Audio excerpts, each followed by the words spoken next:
সম্মানিত দর্শক শ্রোতা, আসসালামু আলাইকুম। আজকের বিষয় হচ্ছে এই সেনাপ্রধান ডক্টর ওয়াকারুজ্জামান দানব সৃষ্টি করেছে, এক কথায় প্রকাশ, এবং তা বাস্তবে একবারে 100% রাইট। সেই দানবই হয়তোবা তাকে খেয়ে ফেলবে, এমনই একটা আশঙ্কা করা যাচ্ছে। সে বিষয়ে আপনাদের সাথে সংক্ষেপে শেয়ার করছি। দেখেন, বাংলাদেশে যত সেনাবাহিনীরা যত কু করেছে, তাদের পতন কি করুণ অবস্থানে হয়েছে, এটা ইতিহাস সাক্ষী। বাংলাদেশে বিশ্বের সকল রাষ্ট্রে রিপাবলিকান থাকবে, আবার ডেমোক্রেট পার্টি থাকবে। বিভিন্ন দেশে কংগ্রেস থাকবে, বিজেপি থাকবে, কিন্তু বাংলাদেশে আওয়ামী লীগ এবং বিএনপি থাকতে পারবে না। এই মিশন নিয়ে এই সেনাবাহিনী দীর্ঘ বছর ধরে, দীর্ঘ যুগ ধরে তারা কু করেই চলেছে। কারণ হচ্ছে তারা আইএসআই ধারা প্রশিক্ষণপ্রাপ্ত।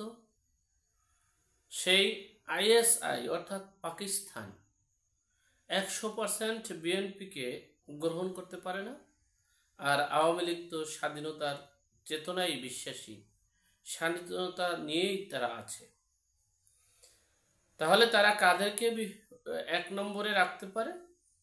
এই আওয়ামী লীগ বিএনপি বাদে জামাত ইসলাম আছে, হিজবুত তাহরীর আছে, খেলাফত আছে, বহুত রাজনৈতিক দল আছে, তাদেরকেই তারা গ্রহণ করতে পারে। আপনারা দেখেছেন বঙ্গবন্ধু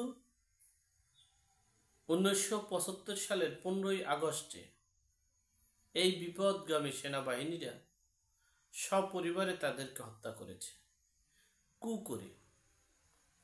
এরপরে সেই হত্যাটা 15ই আগস্ট থেকে 7ই নভেম্বর পর্যন্ত ছিল। 7ই নভেম্বর আবার সিপিআই যুদ্ধ করে কু করে সেনাবাহিনীর এই কুয়ের ফলে জিয়াউর রহমান ক্ষমতায় আসলেন। এর দেখেন, বঙ্গবন্ধুকে যারা হত্যা করেছে তাদের ভিতরে মেজর ডালিমই শুধু আছে, আর অন্যান্যগুলোর যে কি করুণ পরিণতি হয়েছে একমাত্র আল্লাহ পাক রব্বুল আলামিন জানে। আপনারাও ইতিহাস সাক্ষী, ইতিহাসেও আছেন। এই জিয়াউর রহমানকে কিভাবে হত্যা করা হয়েছে অনেকেই জানেন, যাদের বয়স 50 আপ। আমরা দেখেছি, শুনেছি, তার লাশও পাওয়া যায়নি। সেই প্রেসিডেন্ট জিয়াউর রহমানের পরে কু করেছেন হোসেন মোহাম্মদ এরশাদ। এই হোসেন মোহাম্মদ এরশাদ কু করার পরে দেশে এই সামরিক শাসন, অর্থাৎ তারা সকলেই চেয়েছে আওয়ামী লীগ এবং বিএনপি, এই বিএনপিকে শেষ করার শুরুটা হয়েছে হোসেন মোহাম্মদ এরশাদ দিয়ে। এরপরে এই আন্দোলন সংগ্রাম হলো। আন্দোলন সংগ্রামের পর 1991 সালের নির্বাচনে যদিও সিট আওয়ামী লীগ বেশি পেয়েছে, কিন্তু জামাত ইসলামকে সঙ্গে নিয়ে বেগম খালেদা জিয়া রাষ্ট্র গঠন করেছেন, সংসদ গঠন করেছেন, সংসদের প্রধানমন্ত্রী হয়েছেন। এরপর থেকেই আবার সেনাবাহিনীর কু শুরু। কারণ সেনাবাহিনীরাও চাচ্ছে এই সেনাবাহিনীর ভিতরে যে শুরু থেকে আমার জানা মতে, কারণ হচ্ছে আমার পরিবারের সকলেই সেনাবাহিনীর সাথে, সেনাবাহিনীতে চাকরি করে। আমার ছোট ভাই সেনাবাহিনী চাকরি করতো, আমার বাবা করেছে, আমার মামারা করছে। কারণ হচ্ছে বিষয়টা আমরা জানি, দুইটা পার্ট সেনাবাহিনীতে। একটা হলো স্বাধীনতার পরাশক্তির একটা পার্ট, আর একটা হলো স্বাধীনতার পক্ষ শক্তির একটা পার্ট। এটা আছে। কারণ হচ্ছে সেনাবাহিনীতে চাকরি হয় যাদের, এই লেভেলের গুলোই চাকরি হয়ে থাকে। সেখানে এই কু শুরু থেকেই তাদের আছে এবং শুরু করেছে। আপনারা জানেন 2006 সালের তারা আবার একটা কু করেছিলেন এই আওয়ামী লীগ বিএনপিকে বাতিল করার জন্য। সেই আওয়ামী লীগ বিএনপিকে বাতিল করার জন্য তারা সামরিক শাসন জারি করে ক্ষমতায় নিয়েছিলেন। শেখ হাসিনা খালেদা জিয়াকে জেলে দিয়েছিলেন। কিন্তু সে সময় তাদের রাজনীতির প্ল্যাটফর্মে এই আইএসও ট্রেনিং প্রাপ্ত এই যে বর্তমান যে সময়ে আসছে, যারা প্রকাশ্যে বলেছে আমরা সশস্ত্র বিপ্লব করে হাসিনার পতন করাতাম, সেই রকমের একটা গোষ্ঠী সশস্ত্র বাহিনী সৃষ্টি না হওয়ার কারণে সে সময় নির্বাচন দিতে বাধ্য হয়েছে। আর তখনই এই জাতিসংঘের মহাসচিব বলেছে আমরা সেনাবাহিনীর সাথে 100% সমর্থন থাকার কারণে আমাদের সিদ্ধান্ত ভুল ছিল, আমরা ভুল করেছিলাম। যাই হোক, এরপরে এই আওয়ামী লীগকে শেষ করার জন্য, আওয়ামী লীগকে মাইনাস করার জন্য এই সেনাবাহিনীতে কু হয়েছে। যদিও আওয়ামী লীগের নেতাকর্মীরা এটা বলে নাই, কারণ হচ্ছে তারা আবার এই আওয়ামী লীগের নেতাকর্মীদেরকে সেভ রেখে এরপরে তাদেরকে আবার জীবনের নিরাপত্তা দিয়ে বর্ডার ক্রস করেছেন। অনেকেই আবার তাদের হেফাজতে আছে, বিদেই তারা এটা প্রকাশ্যে বলতে চাচ্ছে না, বলে নেই। কিন্তু প্রকাশ্যে না বললেও একবারে স্পষ্ট সাদা, একবারে ক্লিয়ার হয়ে গেছে যে সেনাবাহিনীরা, এই সেনা প্রধান ওয়াকারুজ্জামান তিনি এই কুটা করেছেন।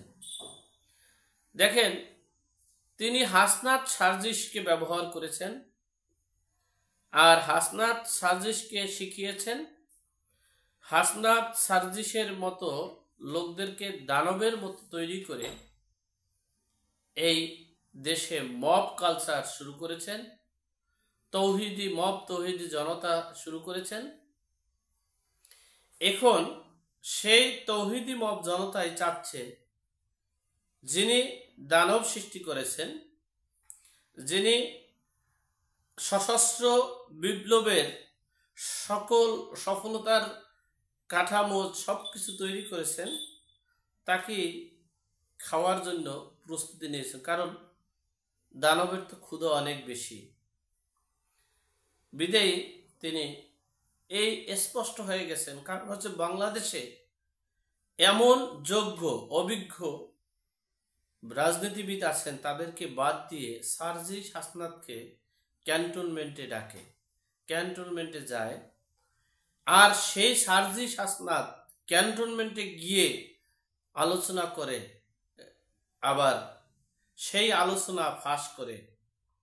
আপনার একটাবার ভাবতে পারেন, একজন বিএনপি নেতাকে যদি এককভাবে মির্জা ফখরুল ইসলামকেও যদি ক্যান্টনমেন্টে ডাকে, কিন্তু তিনি একা যাবেন না আমার মনে হচ্ছে, এবং যাইলেও সবার অনুমতি, সবার সাথে যোগাযোগ করে, সেন্ট্রালের সাথে যোগাযোগ করে তারপরে যাবেন। কিন্তু দেখা গেছে সার্জিস এবং হাসনাত তারা গেছে, কাউকে বলেনি। এই দেশে যদি সেনাবাহিনী কু না করত, এই যে 7.62 এই স্নাইপার অস্ত্র, সে অস্ত্রগুলো বের করে নেই কেন? এরপরে যখন বলেছে যে ডক্টর ইউনূসকে রাষ্ট্রের প্রধান করায় আমি বুকে পাথর বেঁধে মেনে নিলাম, তখন মুখে কলা দিয়েছিল, আঙ্গুল দিয়ে শুনতে পেরেছে। কারণ কি? অবশ্যই দুর্বলতা আছে। যখন বলেছে সশস্ত্র যুদ্ধের মাধ্যমে হাসিনাকে পতন করব, সে অস্ত্রগুলো কোথায়? কে সেই অস্ত্র দিয়েছে? এর ট্রেনিং কোথা থেকে আসছে? কারা ট্রেনিং করেছে? সেটা কি সেনাবাহিনীর দায়িত্ব নয়? সেনাবাহিনী আমরা অনেকেই, আমিও ব্যক্তিগতভাবে মনে করছিলাম যে সেনাবাহিনী হয়তো বা এই মুহূর্তে তাদের সাথে ওরকম ডাকে নাই বা বসে নাই, কিন্তু আসলেই সার্জিস হাসনাত সত্য কথা বলেছে। কিন্তু সত্য কথা বলতে গিয়ে সেনাবাহিনীর হাটের হাড়ি ভেঙে দিল, এটাই এখন বিষয়। সেনাবাহিনী এই যাবৎ যত কু করেছে তাদের অবস্থা খুবই করুণ অবস্থা হয়েছে। এখন দেখার বিষয় এই কুয়ের ফল, সুফল তো তেমন ভালো হওয়ার কথা নয়, ভালো হবেও না। হয়তোবা সার্জিস হাসনাতের সফলতা হতে পারে, কিন্তু সেনাবাহিনীর কতটুকু সফলতা হবে একমাত্র আল্লাহ পাক রব্বুল আলামিন জানে। কারণ ইতিহাস সাক্ষী, ইতিহাস থেকে আমরা জানছি, ইতিহাস থেকে পেয়েছি যে 1975 সালের পর থেকে যে সেনাবাহিনীর কু হয়েছে, সেই সেনাবাহিনীদের স্থান কোথায় ছিল, সেই সেনাবাহিনীরা কোথায় আছে।